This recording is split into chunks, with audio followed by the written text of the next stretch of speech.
Salam damai sejahtera, Bapak Ibu, saudara-saudari sekalian yang saya kasih.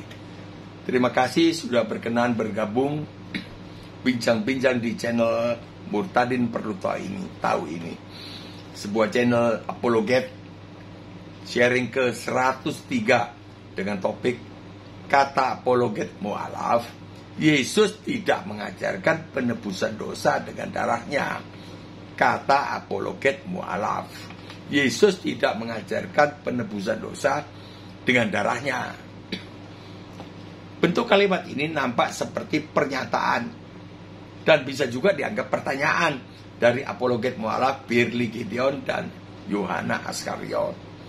Mungkin pernyataan atau pertanyaan meragukan ini berasal dari para penyesat yang telah menyesatkan mereka yang tidak bisa mereka bantah, kemudian memperdaya mereka berdua sehingga mereka menjadi mu'alaf, masuk Islam. Kemudian pernyataan ini mereka ajukan ke YouTube, ke channel saya, Murtadin Perlu Tahu ini. Apa maksud mereka? Saya masih menebak-nebak. Tetapi jika melihat komen yang lain, mereka berdua sepertinya mau mengajak orang lain mu'alaf juga. Kan gitu. Orang Kristen harus bisa menjawab pertanyaan pernyataan yang mengandung penyesatan ini. Yesus tidak mengajarkan penebusan dosa dengan darahnya. Dengan apanya dong? Salah satu strategi para penyesat adalah memisahkan peran Rasul Paulus dari Tuhan Yesus. Dipisahkan. Ini kan divide et impera. Politiknya penjajah dulu. Divide et impera. Itu waktu saya di SMP atau SD saya belajar ini. Kita dijajah dengan cara si penjajah memecah belah suku antar suku. Yong Java, Yong Sulawesi, Yong Manado, Yong Madura. Itu kan dipecah-pecah kita sehingga lemah. Lalu baru dijajah kita, diadu domba. Itu teknik kuno. Mereka seolah-olah memuliakan juga Tuhan Yesus yang adalah Tuhan, dan pujiannya orang Kristen, puji-pujiannya orang Kristen itu kan Tuhan Yesus. Jadi mereka bergaya ya pro atau memuji juga, berpihak kepada Tuhan Yesus. Di samping itu mereka mendiskreditkan Rasul Paulus. Mereka anggap Rasul Paulus itu tulisan-tulisannya sesat. Kita harus waspada dan mengajar sesama anak-anak Tuhan agar waspada dengan strategi ini. Matius 24 ayat 4, Tuhan Yesus bersabda kepada mereka, waspadalah supaya jangan ada orang yang menyesatkan kamu. Sebab banyak orang akan datang dengan memakai namaku. Ya, namaku itu seolah-olah ya berpihak kepada Tuhan Yesus. Dan berkata, akulah Mesias. Ya, tidak sampai bilang, akulah Mesias. Dan mereka akan menyesatkan banyak orang. Akan menyesatkan kita, orang-orang Kristen. 2 Tesalonika 2 ayat 3. Janganlah kamu memberi dirimu disesatkan orang. Jangan memberi dirimu. Kita dengerin aja. Oh, disesatkan. Iya. Ini banyak orang begini. Coba lihat YouTube atau di Facebook. Ya. Janganlah kamu memberi dirimu disesatkan orang dengan cara bagaimanapun juga. Sebab sebelum hari Tuhan itu harinya Tuhan Yesus turun di langit. Sebelum haruslah datang dahulu murtad dari Kristen keluar ke agama lain. Mungkin ya agama Islam atau ke agama lain, saya nggak tahu. Dan haruslah dinyatakan dahulu manusia durhaka. Untuk membahas topik Yesus tidak mengajarkan penebusan dosa dengan darahnya, topik kita ini, saya bahagia akan menggunakan ayat-ayat yang berasal dari Tuhan Yesus saja, tanpa surat-surat Rasul Paulus. Ya. 1. Matius 26 ayat 2. Yesus berkata, kamu tahu bahwa 2 hari lagi akan dirayakan Paskah. Maka aku akan diserahkan untuk disalibkan. Sebagai orang Yahudi, Yesus Kristus mengikuti budaya Yahudi merayakan Paskah setiap tahun. 2. Apa hubungan perayaan Paskah dengan diri Yesus Kristus yang akan disalib pada hari Paskah pada tahun 33 Masehi? Sekarang 2025 Masehi. Ketika Yesus Kristus berkata, kamu tahu bahwa 2 hari lagi akan dirayakan Paskah, maka aku akan diserahkan untuk disalibkan. Apa ini? Apa hubungannya Paskah dengan dirinya? Sesungguhnya Yesus Kristus sedang memberitahu hal-hal berikut. 2 hari lagi beliau akan menggenapi nubuatan yang terkandung di dalam peristiwa Paskah pertama pada 1300 tahun sebelum Masehi, sebelum Yesus Kristus lahir ke dunia, di mana saat itu hewan domba Paskah disembelih, mengucurkan darahnya. Demikian pula Yesus Kristus akan mencucurkan darahnya di kayu salib. Ini pemberitahuan secara global. Maksudnya pernyataan tadi 2 hari lagi akan dirayakan Paskah, maka aku akan diserahkan untuk disalibkan. Dulu hewan domba Paskah yang disembelih di masing-masing rumah orang Israel mencucurkan darahnya yang kemudian dioleskan ke kosen pintu sebagai tanda yang meluputkan orang Israel dari hukuman Allah yang berjalan atas Mesir. Orang Israel waktu itu kan di Mesir, mau minta keluar dari Mesir. 2 hari lagi Yesus Kristus akan dipaku di kayu salib. Ini 2 hari lagi akan terjadi Paskah. Anak manusia akan diserahkan untuk disiksa dan disalibkan. 2 hari lagi Yesus Kristus akan mencucurkan darahnya seperti domba Paskah yang disembelih untuk penebusan dosa.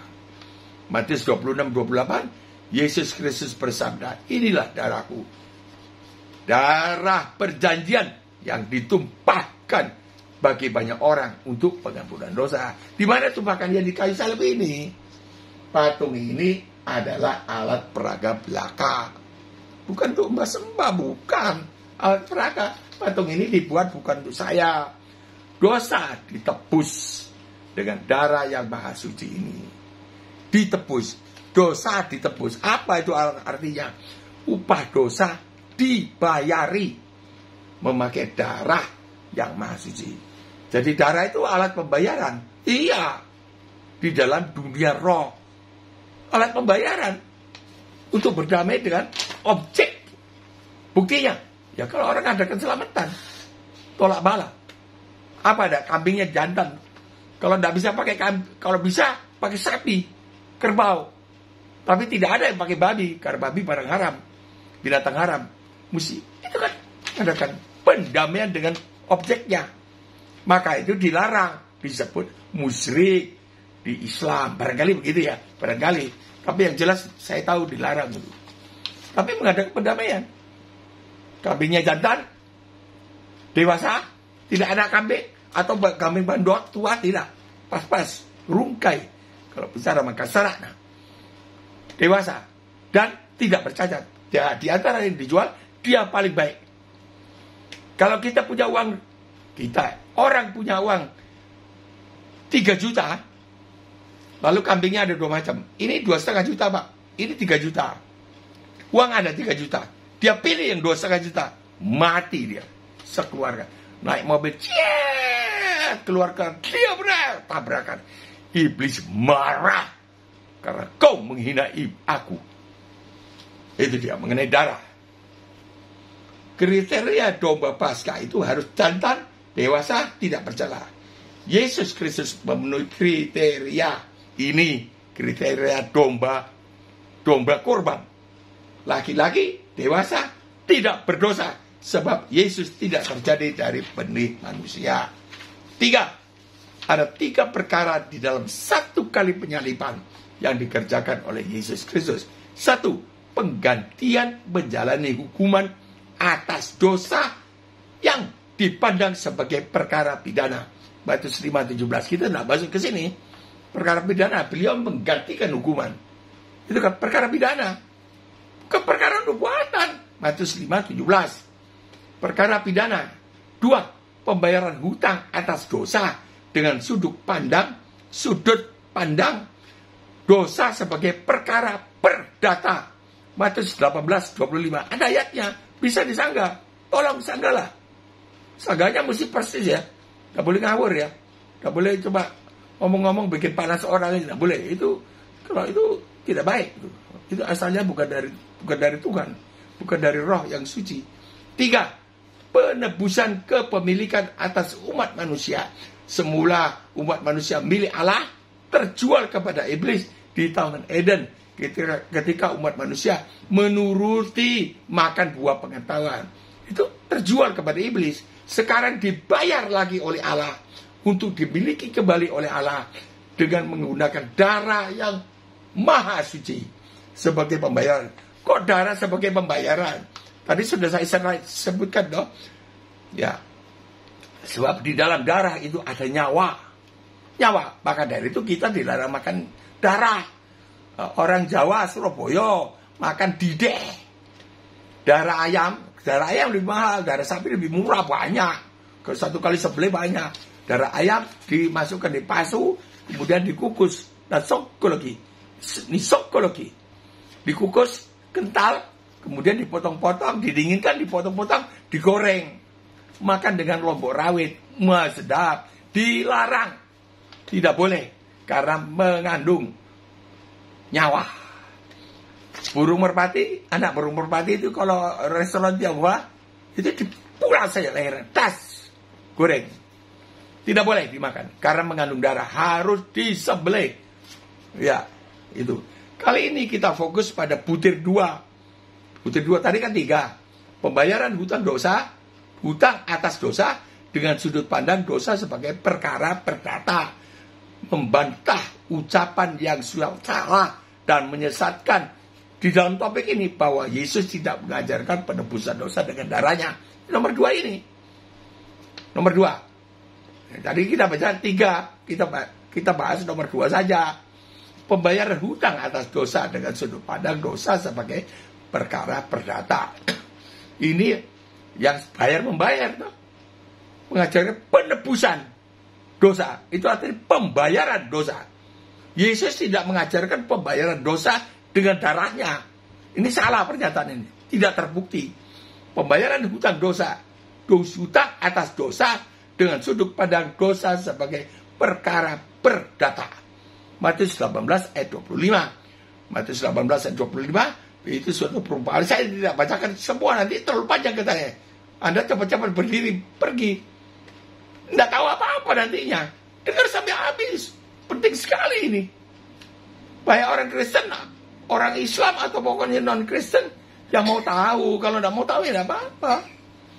Matius 18:25, perumpamaan hamba yang berutang 10.000 talenta. Punya utang 10.000 talenta, dibebaskan. Utangnya oleh raja, dibayari. Raja itu yang bayari. Bukan dibebaskan begitu aja. Kalau perkara perdata mesti balance. Apa ya? Perkara perdata di akunting pokoknya balance. 00, debit kredit. Mesti 00 dulu saya belajar. Dihitung dagang itu SMP, di SMP. Terus 00. Jadi dibebaskan itu bukan dibebaskan. Ya udah, gak apa-apa gue bebaskan. Artinya dari koceknya si raja, dia keluarkan uang. Akunting, gue bayarin dia orang itu deh. Ya akunting bikin. Oh balance 00, debit kredit 00. Gitu, dibayari. Itu namanya ditebus oleh sang raja. Sang raja siapa? Ya karena Ta'ala, Allah sendiri. Karena Ta'ala ambayar arti anjo indrang. Allah sendiri yang membayari hutang itu maksudnya bahasa kasar tadi. Nah, tapi ini orang yang dibayari tadi waktu keluar dari istana, dia ketemu orang yang punya utang 100 dinar. 100 dinar mungkin 10.000 ya. 10.000 istilah bebasan, minta ampun tidak dibebaskan. Maksudnya dibebaskan, kita juga keluarkan dari dompet kita uang 10.000. 100 dinar tebret. Ya ke dompet kita juga. Ya nggak apa-apa deh. Gitu. Tapi orang ini tidak mau membebaskan utangnya orang yang 100 dinar. Itu dilaporkan. Jadi kalau kita diampuni, kemudian kita tidak mengampuni orang, kita dibatalkan pengampunan tadi. Itu di Matius 18 25 baca sendirilah. Itu terlalu panjang membaca cerita. Mbak juga senang cerita. Tapi kalian yang tidak suka, terlalu panjang deh. Perbuatan beliau wafat menyerahkan nyawa di atas kayu salib adalah sebagai tindakan membayari hutang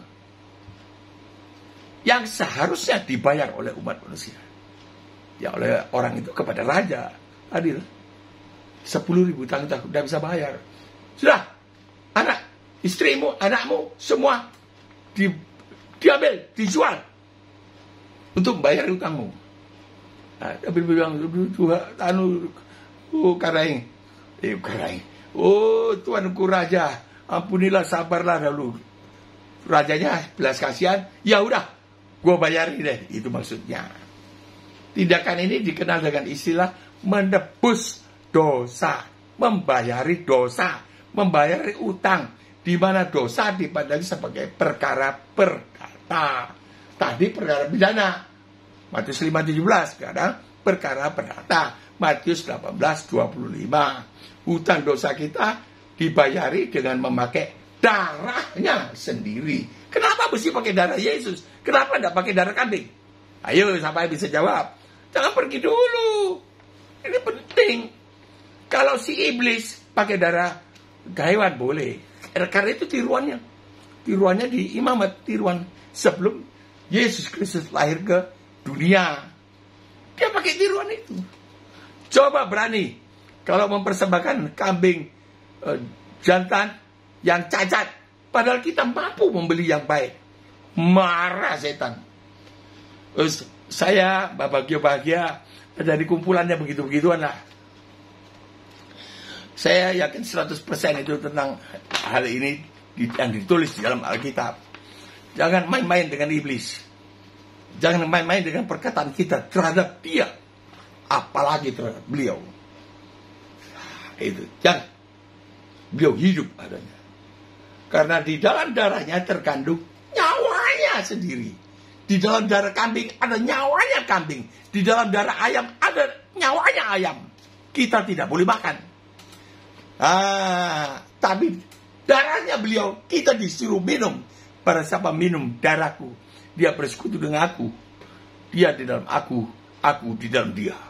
Bukan main, karena beliau adalah Allah sendiri. Darah yang kudus, maha kudus.